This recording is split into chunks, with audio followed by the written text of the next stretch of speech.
Gaza के लिए Donald Trump की तरफ से प्रस्तावित बोर्ड ऑफ पीस में शामिल होने पर भारत ने अब तक कोई अंतिम फैसला नहीं लिया है। सरकार संवेदनशील पहलुओं और राष्ट्रीय हित की समीक्षा कर रही है। नमस्कार, न्यूज 18 का डिजिटल प्लेटफॉर्म आप देख रहे हैं और मैं हूं रितु सिंह। तो गाजा को लेकर अमेरिकी राष्ट्रपति डोनाल्ड ट्रंप की तरफ से प्रस्तावित बोर्ड ऑफ पीस में शामिल होने पर भारत ने अभी कोई अंतिम फैसला नहीं लिया। सरकार के भीतर इस पहल के राजनीतिक, कूटनीतिक और रणनीतिक पहलुओं पर गहन विचार चल रहा है। मामले से परिचित सूत्रों के मुताबिक ये प्रस्ताव कई संवेदनशील मुद्दों से जुड़ा है, इसलिए किसी भी अंतिम फैसले पर पहुंचने से पहले सावधानी बरती जा रही है। भारतीय अधिकारियों ने स्वीकार किया है कि भारत को इस वैश्विक पहल में शामिल होने का औपचारिक निमंत्रण मिला। हालांकि यह भी स्पष्ट किया गया कि निमंत्रण मिलना और उसमें शामिल होना दो अलग अलग बातें हैं।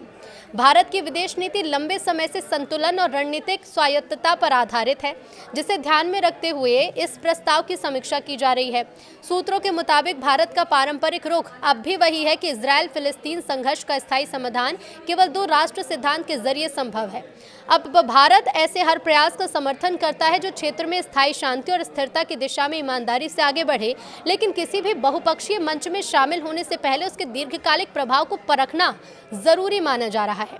डोनाल्ड ट्रंप ने हाल ही में करीब 60 देश के नेताओं को पत्र भेजकर इस बोर्ड ऑफ पीस की परिकल्पना साझा की है। तो वहीं भारतीय पक्ष की प्रमुख चिंता यह है कि प्रस्तावित बोर्ड का दायरा भविष्य में गाजा से आगे बढ़ सकता है। आशंका है कि किसी स्तर पर यह मंच कश्मीर जैसे संवेदनशील और आंतरिक मुद्दों को भी चर्चा के दायरे में ला सकता है, जो भारत के लिए स्वीकार्य नहीं होगा। इस संदर्भ में ट्रंप ने उन पुराने दावों को भी याद किया जिसमें उन्होंने इस संदर्भ में ट्रंप के उन पुराने दावों को भी याद किया जा रहा है जिसमें उन्होंने मई 2025 में भारत पाकिस्तान के बीच हुए सीमित सैन्य संघर्ष को खत्म कराने में मध्यस्थता का श्रेय लिया था।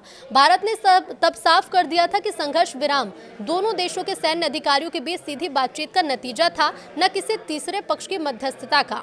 अब भारत की तरफ फ्रांस भी इस प्रस्ताव को लेकर सतर्क रुख अपना रहा है। फ्रांसीसी राष्ट्रपति कार्यालय से जुड़े सूत्रों ने संकेत दिए हैं कि पेरिस फिलहाल इस बोर्ड में शामिल होने के पक्ष में नहीं है। फ्रांस अपने सहयोगी देशों के साथ मिलकर इस पहल के कानूनी ढांचे और संयुक्त राष्ट्र प्रणाली पर पड़ने वाले असर का आकलन कर रहा है। फ्रांसीसी पक्ष का मानना है कि प्रस्तावित चार्टर केवल गाजा तक सीमित नहीं और ये संयुक्त राष्ट्र के मौजूदा सिद्धांत और बहुपक्षीय व्यवस्था से टकराव पैदा कर सकता है। तो वहीं यूरोपीय संघ, रूस, बेलारूस और थाईलैंड जैसे देश ने इस बोर्ड में शामिल होने का निमंत्रण मिलने की पुष्टि की है।